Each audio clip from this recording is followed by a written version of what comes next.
Pierre Gasly impressed with his maiden win at last weekend's Italian Grand Prix, but a Red Bull return has been ruled out for now. Gasly made the most of a red flag for his maiden win in Monza and was also driver of the day in Belgium with a storming drive to 8th. But Red Bull boss Christian Horner says his replacement Alex Albon is moving in the right direction. I think it's good to see Pierre getting back up to speed, which is why he's still on the program, he said. But we're happy with the way things are.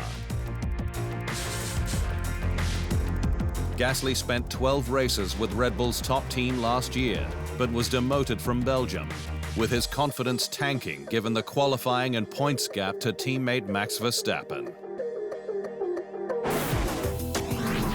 The controversy surrounding Racing Point's RP20 has finally been put to bed, with the squad and Ferrari withdrawing their appeals of the steward's decision on its sanctioned brake ducts, ensuring the case does not go to the FIA's International Court of Appeal.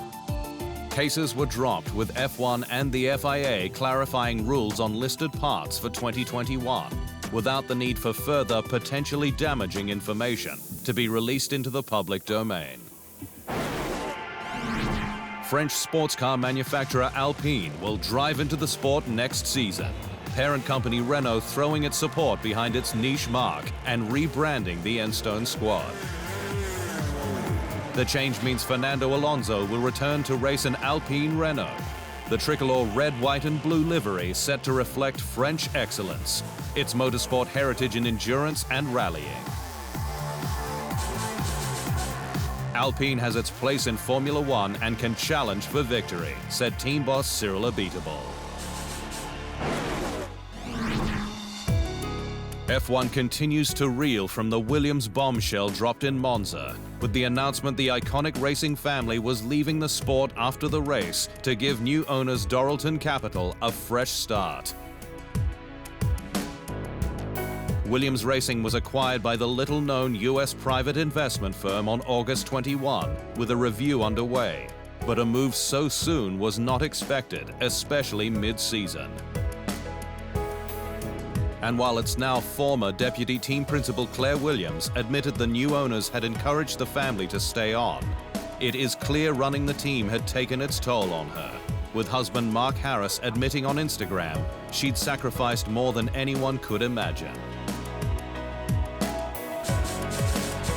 It's now her time to enjoy herself, to own her life in a new and different way, he said. It's also clear the new owners will be better placed to make the sweeping changes needed to return the team to competitiveness, like restructuring the business to be more agile, a path to be mapped out, with ex-McLaren man Simon Roberts likely left in charge for now as Managing Director F1. A new board was quickly installed, with Doralton Capital chairman Matthew Savage leading the efforts, supported by the firm's CEO Darren Fultz and Eden Rock Group's CEO James Matthews, a former racer, who won the 1994 Formula Renault 2.0 UK and Euro Cup. Haas is yet to make a decision on its driver lineup for next year, but team principal Gunther Steiner has admitted exclusively to the Inside Line that whoever they choose will be remaining in 2022 to ensure stability into F1's new era with its futuristic new cars. Haas is in its fourth season with Romain Grosjean and Kevin Magnussen, a pairing that was on the brink of being shaken up for this year, with team owner Gene Haas in Italy to discuss options. Next year will be again intermediate year, because it's the last year with the old regulation. But for sure, whatever we change, if we change, or whatever we keep, we need to keep it also for 22. To introduce a new car in 22 and introduce a new driver would be wrong, because the focus in 22 needs to be on the new car and not on the new driver. The decision will not be easy though, with this year's car an improvement on its predecessor but down on power, given Ferrari's issues. Magnussen, which the team has an option on for 2021, remains its only point scorer so far, with 10th in Budapest.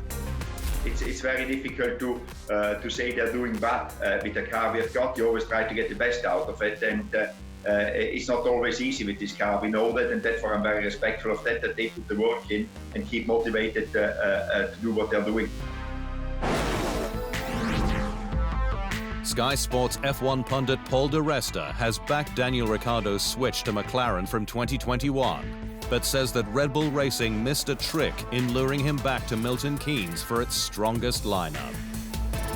Di Resta, in a chat with Australian Grand Prix podcast In the Fast Lane, said that he understood why Ricciardo initially left the squad to head over to Renault, but that the time was right to return. Sometimes you need to go away, you need to refocus. But I actually think he would have been more suited to go back there because he knew Max, he knew Red Bull, he fits the brand, they deliver at the front.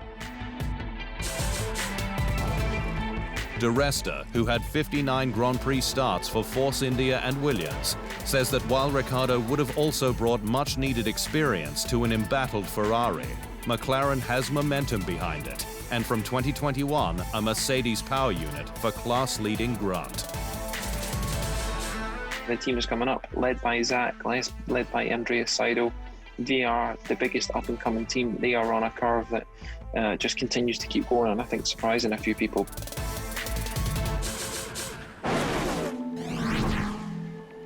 Mercedes has revealed that Valtteri Bottas has never felt 100% comfortable in the cockpit of his Mercedes since joining the Silver Arrows in 2017, owing to a seat issue. Bottas complained of a numbness in his left leg during the closing stages of the Belgian Grand Prix. But while fans were surprised, Mercedes wasn't, with the issue ongoing but not destructive to performance. It's actually something which we've struggled with for not just for Spa, but for a long time with Valtteri, which is getting him fully comfortable in the car. And he's had to endure seasons with us where he feels that difficulty in his leg caused by the seat not being exactly to his liking, and where it just cuts off a bit of blood flow and he gets a numb leg as a consequence. Bottas finished a disappointing 5th at Monza, following a woeful start, contact and technical gremlins. His shot at the world title all but over, with a 47-point gap to teammate Lewis Hamilton. But the work continues to get him comfortable in the car. We've tried a number of variations of seat and of pedal, but we've got more to do. We want to get him so that he is utterly comfortable under all conditions, all tracks, all the way through the season. But we haven't yet found that magic combination, and we'll keep working until we do. Junior drivers racing towards an F1 super license won't be disadvantaged by series disruptions during the COVID-19 pandemic, with the FIA set to review its point system. Currently, drivers have to accumulate 40 license points over the past 3 seasons to race in F1. But the virus has affected budgets for future seats and different categories.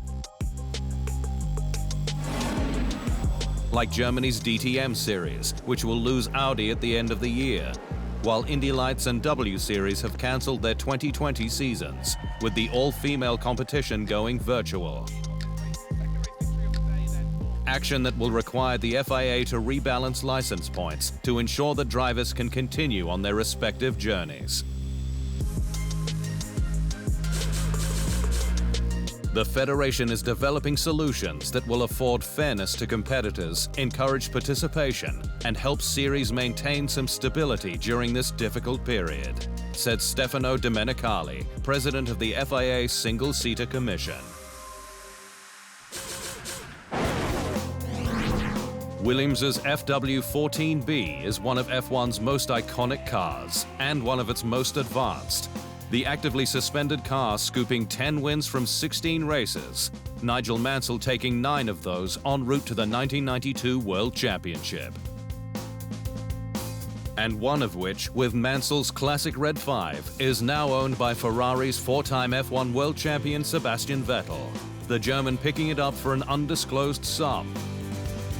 Though last year, a different FW14B, one of only 6 built, went under the hammer for €3.02 million.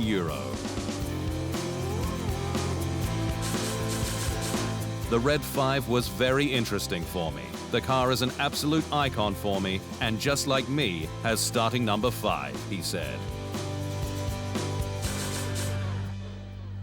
Vettel's first test was in a Williams, with the German hot shoe getting time in the V10-powered FW14B at Spanish circuit Jerez in 2005. It's understood Vettel has at least one of his championship-winning Red Bull racing cars in his private collection, along with a Ferrari F40 and a selection of motorcycles.